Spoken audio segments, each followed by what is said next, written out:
Luca Nation, episode 661 of Lucas Tigers and Bronzo Bye.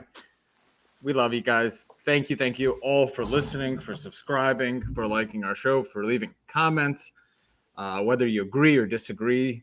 A lot of you guys were outraged, as was I yesterday, by Cage's comments on the Palenka. Karim Benzema's bravery, his courage for taking a PK like that. Courage? You were not impressed, and we had some comments about that. So thank you guys. Well, let me see the comments. What do the comments say? That I can't believe Cage watched soccer? That should be what they're saying. There was some. There was some of that.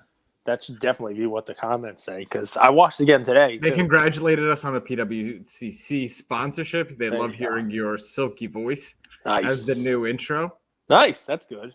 You know, I'll tell you guys. Do those one shot. I don't care. Let's go. Well, you're a boss, and I'll tell you guys a little behind the scenes, if you guys care about the kind of people that we are, the kind of people that you're dealing with, is Cage today. Cage is a client for one group of people. So he gets basically one lunch a year.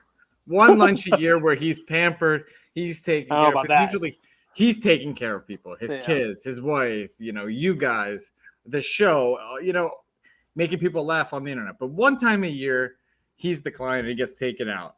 But even to these meetings, he shows up not with empty hands, with gifts, bearing gifts. Well, it was Administrative Professionals Day, and it was somebody's birthday. So, yeah, flowers, candy, chocolates, little happy birthday stuff. It was Cage Day. It's Cage Day every day, brother. It's Cage Day every day. Cage Day every day, because I get to hang out with you. I get to see you every day. Do you know the best comment that I got? Somebody messaged me and said that they were on the train leaving Grand Central Station in the city, I guess heading home from their commute, and they thought it was hilarious that yesterday I told you that you shouldn't kill the mosquito, that you should try to save it and bring it outside. No, don't kill the bug. You was like, oh no, he bit me. I had to kill it. I guess that was. Those are our fans. Huh? That was New Yorkers. That was the one that I. At least you understand each other. You laugh at each other's jokes. Yeah, I mean, I think that's hilarious. But look, it is what it is. But yeah, man, listen, every day is Cage Day because we get to talk sports, and at this point in the year, we get to baseball's heating up a little bit. Obviously, we'll get into the dog days of summer soon, but the NBA playoffs, man, it gives you something to talk about every day. And let's talk about the MVP of the playoffs so far, Brandon Clark. Just an impressive player, I mean, who clipped that for you? How did you get that up on Instagram so quickly? You got who clipped video editing? Yeah, you got who's video editing this stuff for you? Yeah, my ass. Yeah, video editing my butt. I was watching Sports Center this morning, and they were recapping the game. And as I'm watching it, I'm like, what I thought during the game while I was watching it last night, they're not talking about it, but every play is Brandon Clark. Every play is, John Morant in the lane. Did he even get the backboard? Doesn't matter because Brandon Clark's going to catch the ball and throw it back up. Clark missed a couple too. So I videotaped it myself with my phone off my television. There was no video clipping. Yeah, I took my phone up and I video on my television. 21 points, Cage, 15 rebounds. Off the bench. 9 offensive rebounds. Give me your hot take. Give me your overreaction. Off the bench. 10 rebounds in the fourth quarter. Do you know what that leads to, right? We talk about the rebounds and what you don't see in the stats. Do you know that there were second chance points? You know what the totals were for each team in the fourth quarter? Now remember, it was a 10-point lead approximately, right? 10, 12-point lead, something like that, And with 9 minutes left, I think they were up 10, and Cat hits a 3 to make them up 13, and then it's 11. I mean, basically there. Do you know what the second point totals were for Timberwolves? Second chance points, like miss and a rebound and put it back. In the fourth quarter? In the fourth quarter. Give me what each team scored. Obviously, Memphis had more because they came back from behind. But Memphis had 20 second chance points. The Timberwolves had 0. It was 12-0. It was 0, which everybody can say whatever they want, right? But somebody's cleaning up the glass. And 10 rebounds in the fourth quarter is what leads to not just you having second chance points, which clearly my video showed him putting in 2 baskets from second half, but he was also getting rebounds on the defensive side too, and stopping the Timberwolves from putting the ball back up. And when Cat's a 3-point shooter, he should be inside getting the rebounds. There's nobody else in there to get rebounds. So anyway, it's just one of those things. Obviously, he's not a stud. Obviously, he's not Bane. He's not Morant. I'm not trying to tell you that, but it's worth noting. The guy comes off the bench. He came off the bench. He had 9 offensive rebounds. The whole Grizzlies team, the whole Timberwolves team had 6. The dude had 10 rebounds in a quarter. That's pretty impressive. And give Ja his due. Ja turned it around, right? Some of these wins that Memphis have not been Ja's wins, right? But that win, I'll give Ja.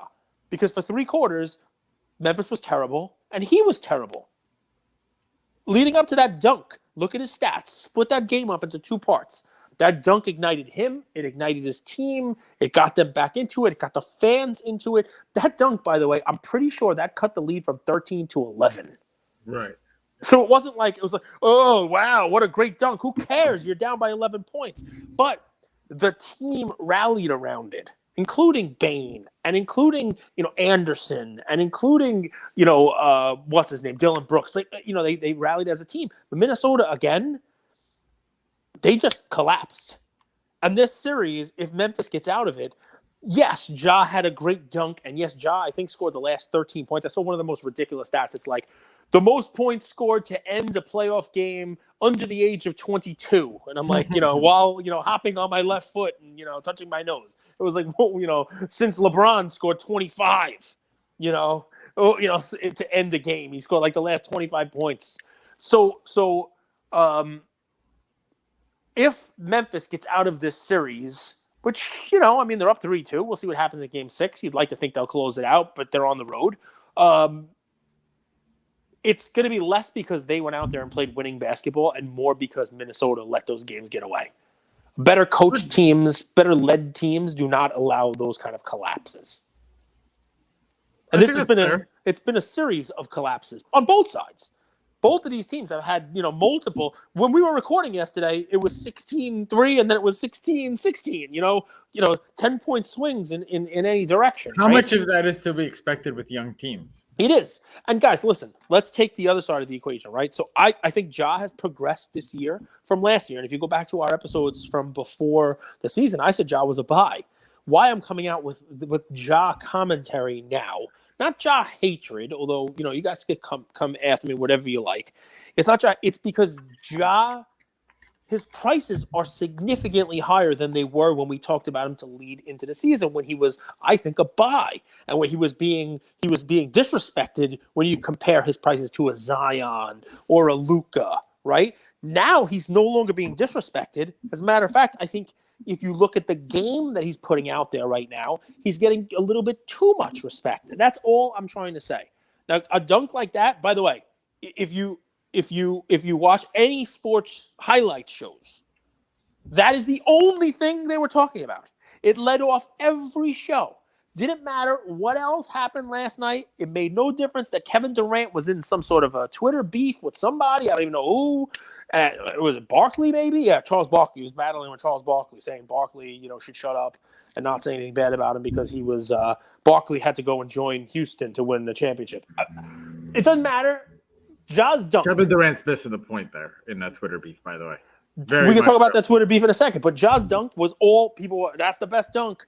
Compare it to Pippen and Jordan both dunking on poor Patrick Ewing. Ewing was on the receiving end of a lot of dunks in the playoffs. Ewing's a center, though. Yeah. Versus. Yeah. No, but I'm with you. I think your analysis is spot on. But the next part, you said, can we expect this from the young guys? Give Ja credit for improving year over year, right? If they win this series, I think that's actually enough. Right? Just like if Dallas and Luka win the series and they move on, I think that's enough. What you're seeing is progress in these young guys' games. Juxtapose that against somebody like Trey, whose game and team took a step back from last year. Now Tatum, if Tatum advances, if he moves to the Eastern Conference Finals or something like that, all you're looking for with these young guys you're investing in is improvement.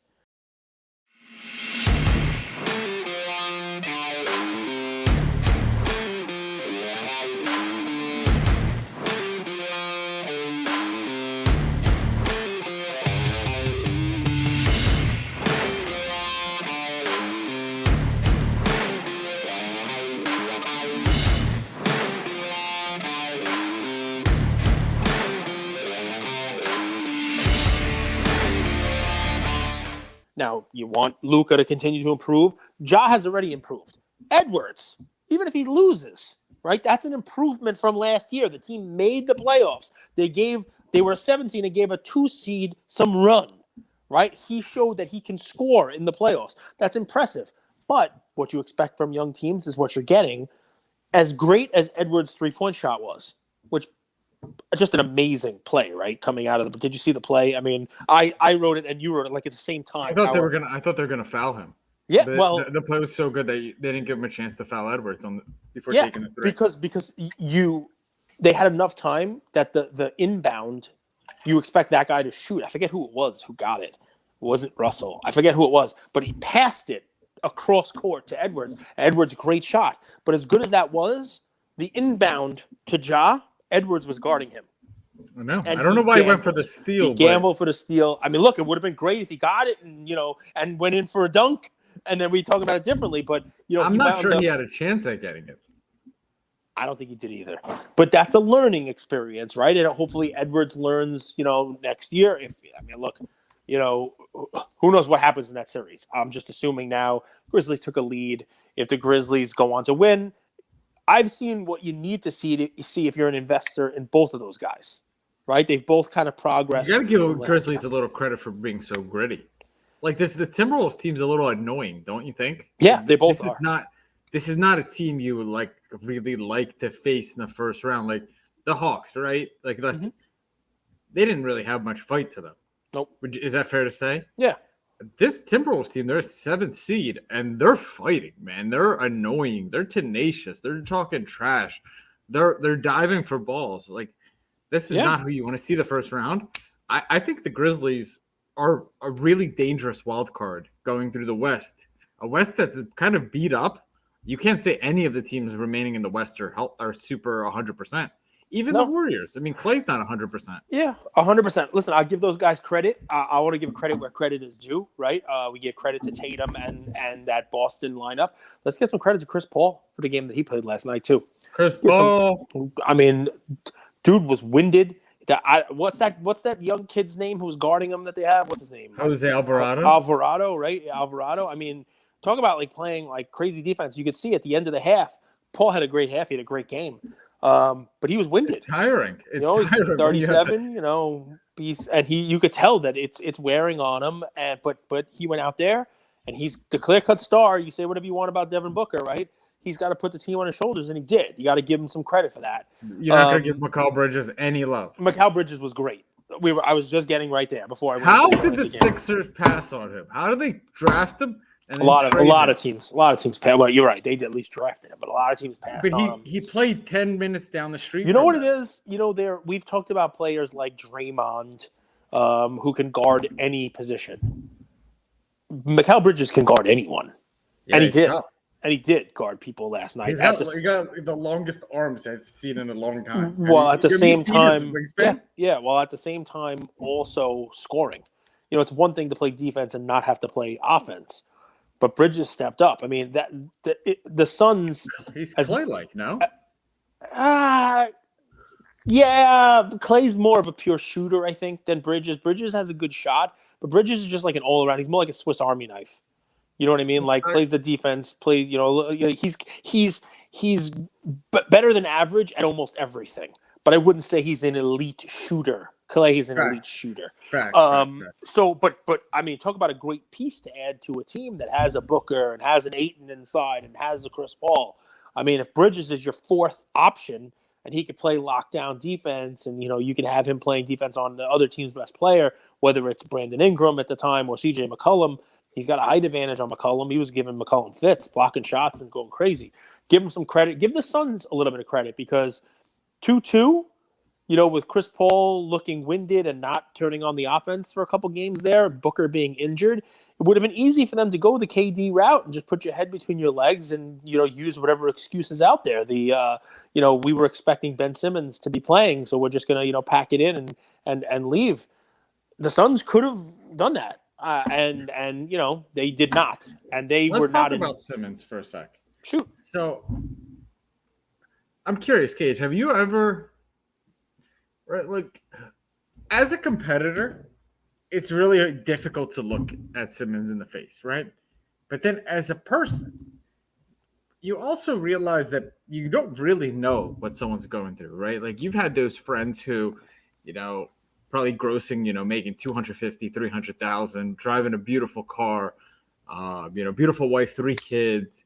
On the surface, everything looks good, but you don't really know what's behind, what's going on in the house. He's drinking every night. She's drinking, you know what I'm saying? Yeah. As a person, do you think it's time we need to stop beating up on Simmons and just realize the human, we don't know what's going on? No. No, there are certain people who have put themselves in the public spotlight. Athletes, movie stars, you name it. And they because of that, they will be talked about and they have to be spoken about. And Ben Simmons is cashing a $30 million, He didn't put himself in the spotlight. He chose to play professional basketball, and professional basketball comes with the spotlight. But there's a spotlight there, right? You know that there's a spotlight that comes with that. Not to mention, I understand what you're saying, right? And yes, the point is valid, right? You shouldn't judge anybody until you walk in their shoes. 100%. I get that. And neither of us nor anyone will ever know what's going on in Ben Simmons' brain. We have no idea. And there could be some, significant mental issues. There could be something going on. And because of that, yes, we'll never know. That said, it is your God-given right to be able to talk about him, right? It is your God-given right to be able to buy a ticket to go to a Nets game and boo the hell out of him and that team, right? Because I would just boo his outfit. I would just boo his outfit. But not everybody can be as stylish as Kyle Kuzma. So he's a public persona. There's different rules with that, right?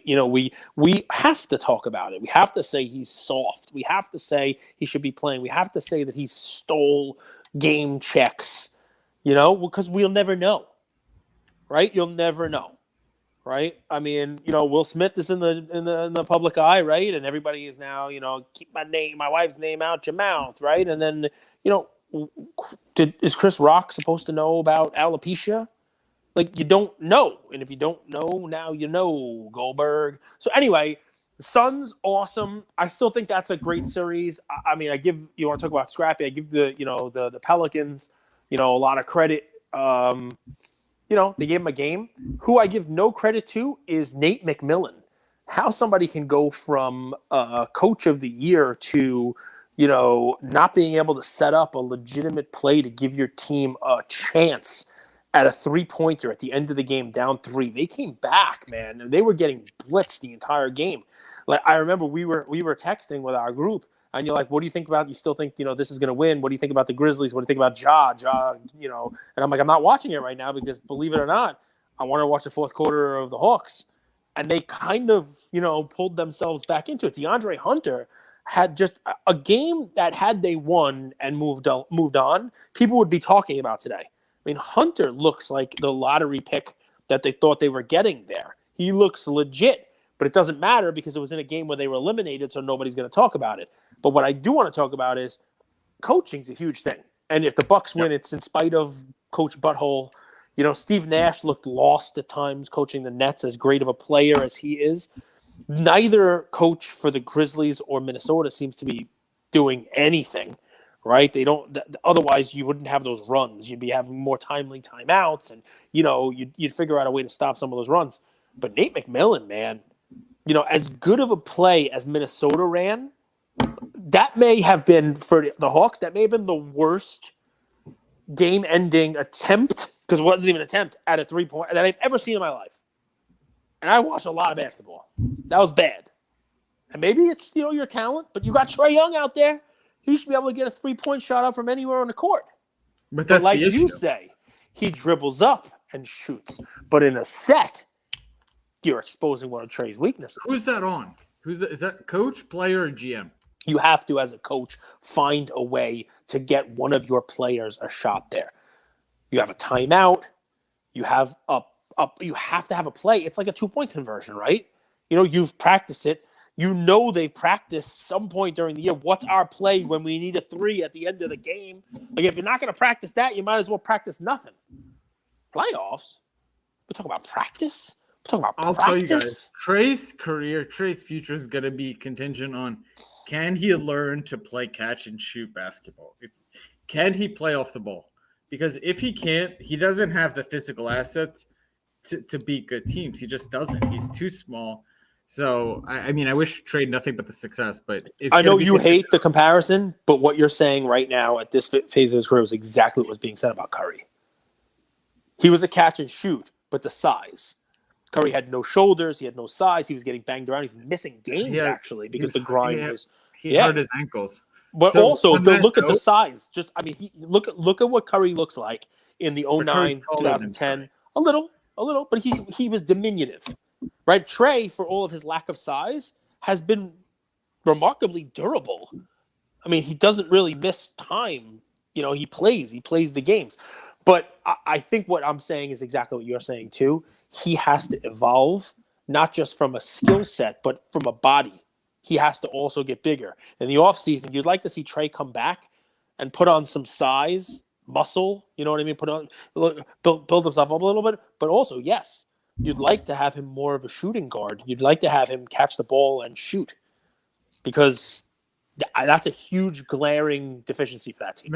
Maybe he can, and he just needs a Draymond Green to run point. Maybe he can, right? So I'd watch out for that. And there's a great conversation of Curry on Draymond Green's podcast. If you guys ever want to listen, they just recorded it.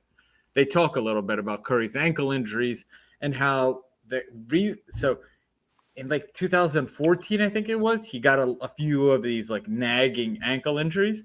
And as a result, there was all these question marks. So he took the most favorable contract, basically a Super Bowl superstar's ever taken, so that they can get Iguodala, re-sign Clay, re-sign Dre, and eventually get Durant.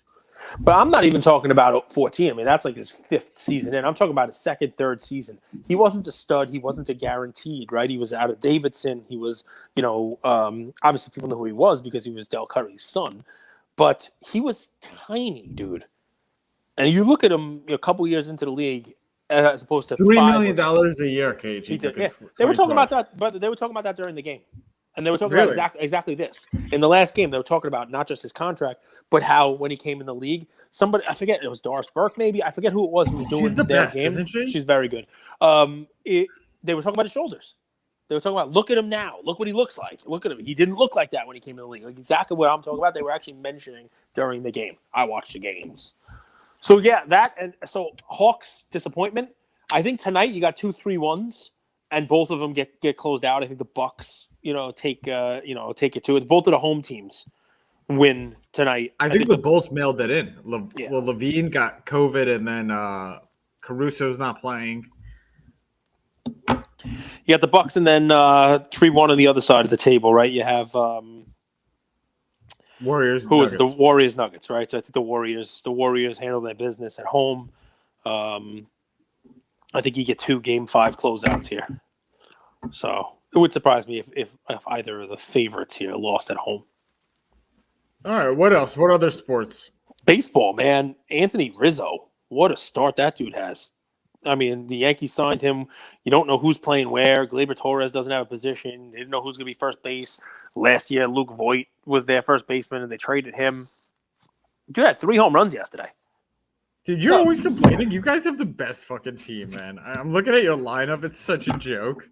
You guys have former, Stanton, Donaldson, Rizzo. When they're healthy Judge, in the beginning of the season, it's great. Gallo's been terrible. Gallo's been so bad. Some people can play in New York and some people can't. Rizzo is showing that he can play in New York. And right now, the season and a half that Gallo has played, he's a perfect example of what we talk about, that whole hit a home run or strike out.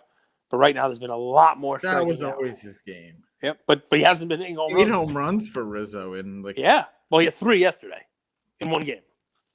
So, but yeah, eight's a lot of home runs. He's looked good.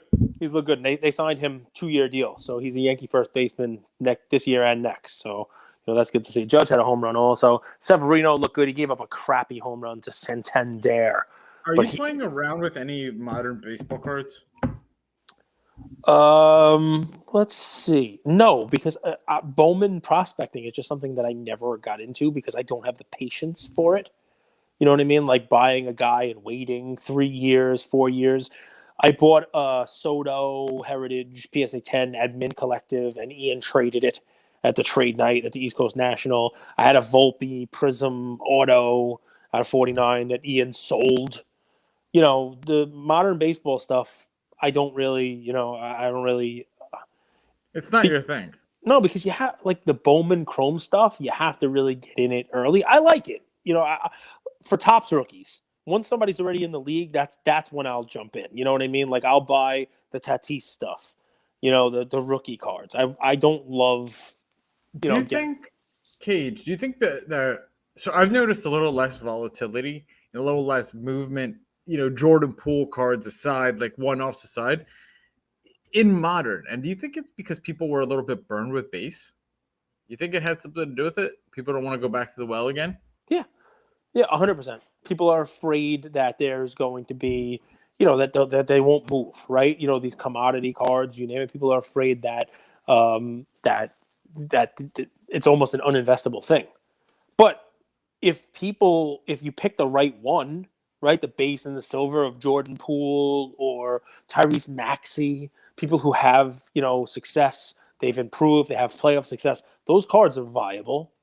It's just you have to pick the right player. You really have to hit. You really have to hit. All right.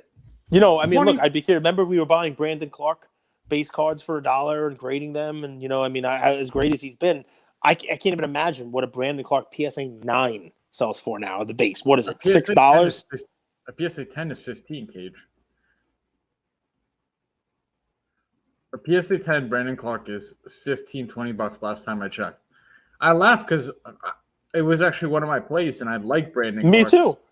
Me too. And it's of the thousands of cards that we have at PSA. His base PSA 10 is $11.80, Cage. So how are you supposed to invest in that? How are you supposed to do that? And I think part of it is that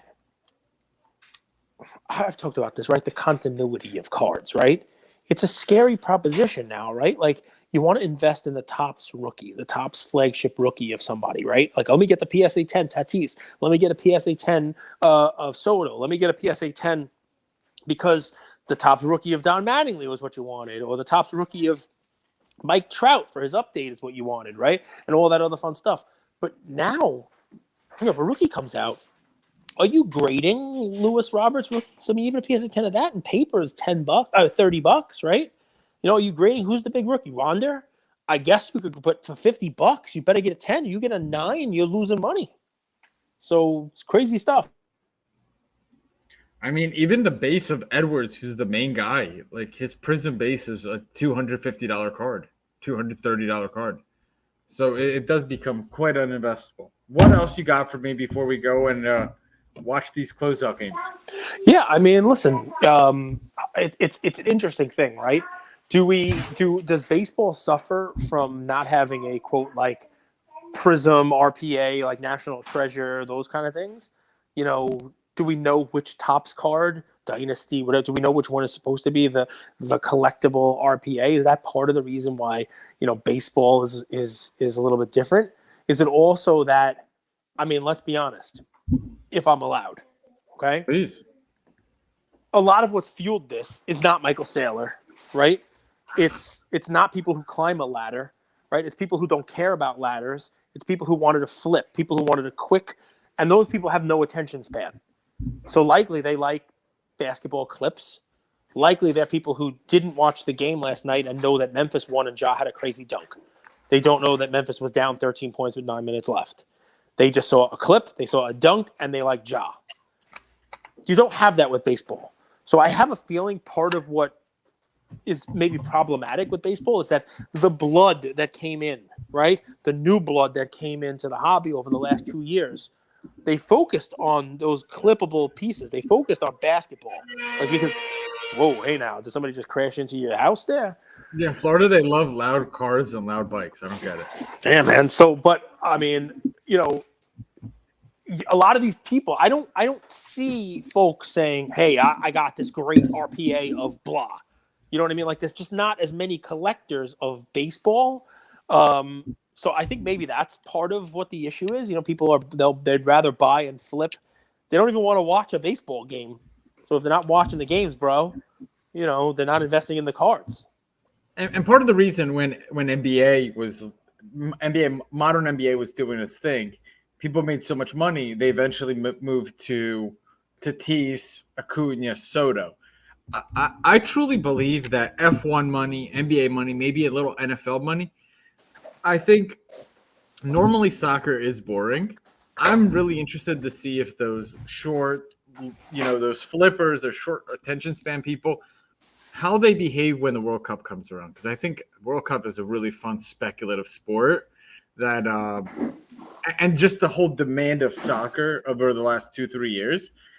I have a feeling that starting in September, ending in December, there's going to be a lot of soccer buying. I'm curious if that theory plays out, though. I think it will. People pay attention to the World Cup. They pay attention to the Olympics. They pay attention to the World Cup.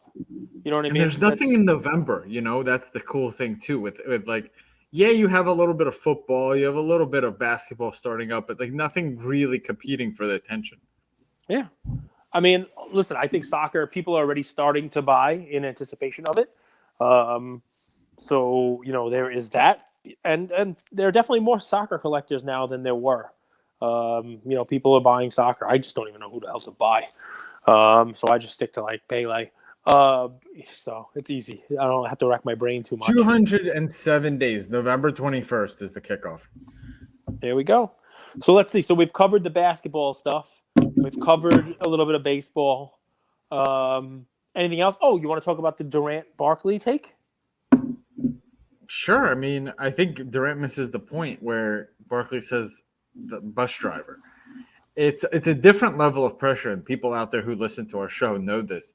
When you are the CEO of a business, when you are the head of a family, and usually it actually is one person, not two, it's one. It all falls on your shoulders, and there's no one left to blame, right? You said something to me really, really well, like fight and all, it's got to get done, right? I remember I asked you, you do this and you do this and you do this, man. When I'm gonna be a dad, like that's so much. Like you ever get tired? I was like, you ever like bring it up? You're like, dude, it just got to get done, right?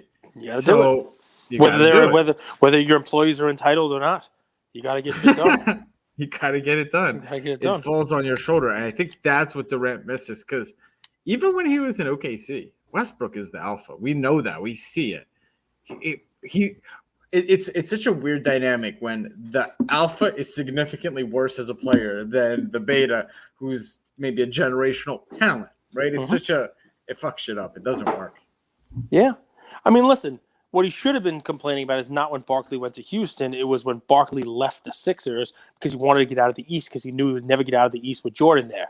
And then his best chance during the Hornacek trade, he went to Phoenix and he played with the Suns, and his best team, of course, lost to Jordan. So even though he got out of the East, he still had to beat Jordan in the finals, and they couldn't do it. Him running there is probably a better comparison. But listen, Durant, I got a question for you. Right? You are the basketball guy. I have my thoughts on it, but I'm not even going to share them. Durant's legacy, intact or now slightly bruised? Oh, dude, it's checkered.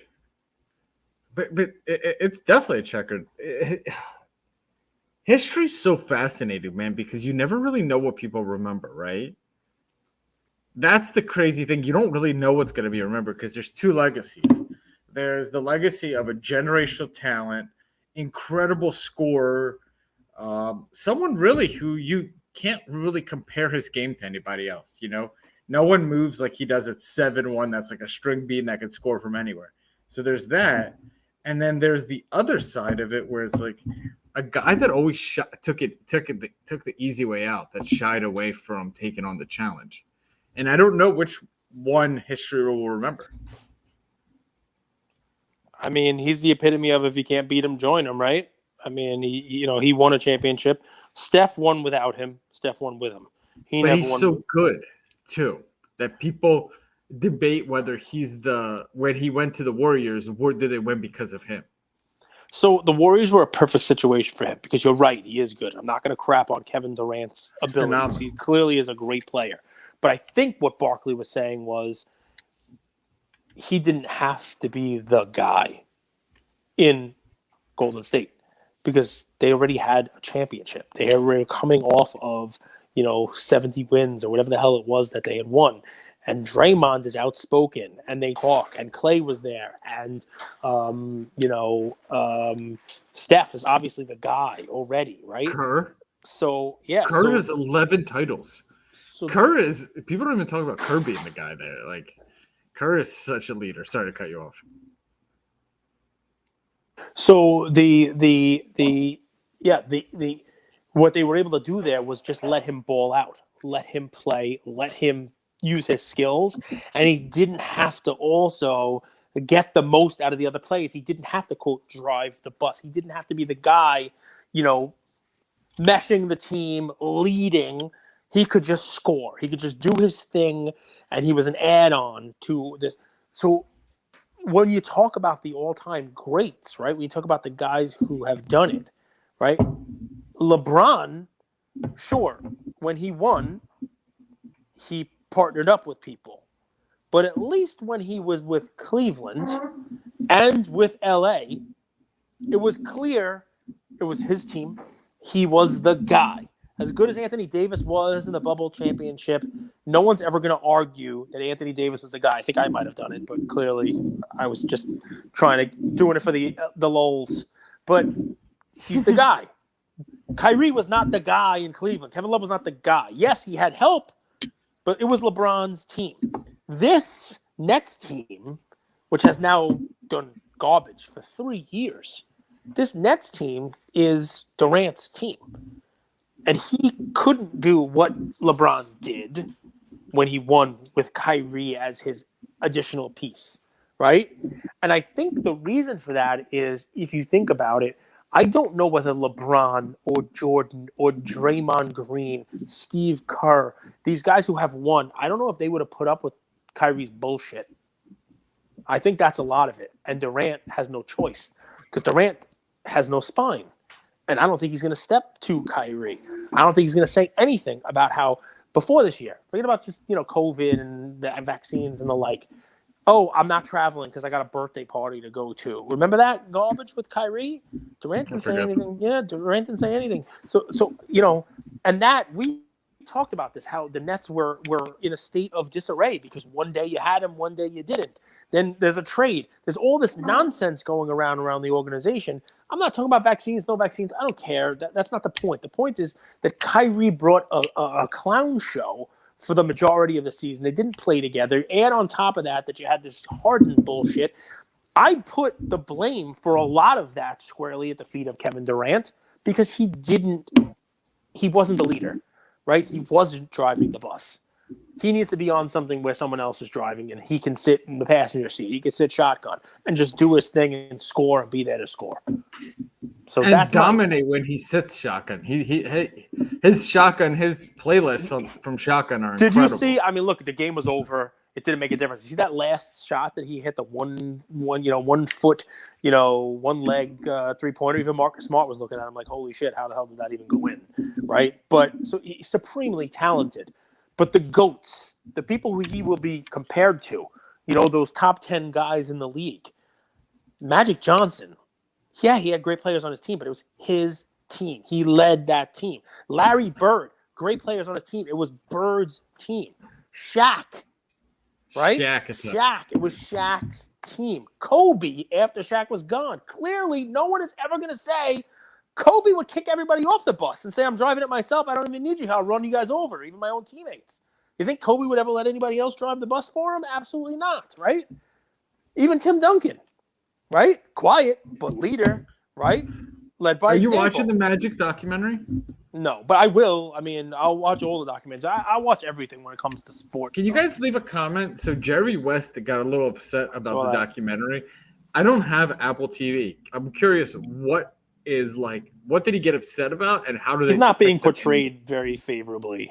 In what sense? I think they're making him look like a fool. I personally think he looks fine, but they're making a little bit of a mockery of him.